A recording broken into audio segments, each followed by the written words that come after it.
பொதுவா எஸ்எல்இ அப்படின்றது வந்து என்ன சொல்லுவாங்க அப்படின்னா சிஸ்டமிக் லியூபஸ் எரித்திமெட்டோசிஸ் அப்படிம்பாங்க. லியூபஸ் அப்படின்றது சொல்றது உண்டுங்க.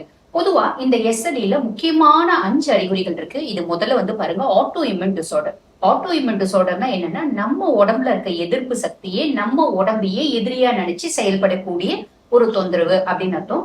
இதுக்கு வந்து பாருங்க, கியூரேட்டிவ் அப்படின்றது நிறைய டிசார்டர்ஸ்ல கிடையாது. பட் இந்த ஆயுஷ் சிஸ்டம் அதுக்கு இந்த நிறைய வந்து பாத்தீங்கன்னா ஒரு பாலியேட்டிவ் தெரப்பி, ஒரு பெட்டர்மெண்ட் அப்படின்றத கொடுக்கதான் செய்யறாங்க. முக்கியமான 5 சிம்டம்ஸ் என்னென்ன அப்படின்னா, ஃபர்ஸ்ட் லியூபஸ் இருக்கு அப்படின்னா முகத்துல பட்டர்ஃபிளை ரேஷஸ் அப்படின்றது இருக்கும். செவன்த் பட்டர்ஃபிளை மாதிரி ஒரு ரேஷ் இருக்கும். அப்பப்ப ஜுரம் வரும், அப்பப்ப ரொம்ப டயர்டா வரும். அதே மாதிரி பாத்தீங்கன்னா மல்டி ஜாயின்ஸ், அதாவது உடம்புல எத்தனை ஜாயின்ஸ் இருக்கும், எலும்பு மூட்டுகள் இருக்கும், அங்கெல்லாம் ரணமும் வலியும் வேதனையும் இருக்கும். அது மட்டும் இல்லாம multi organ complications, multi organ failure வரைக்கும் இந்த நோய் கொண்டு போய் விடும்.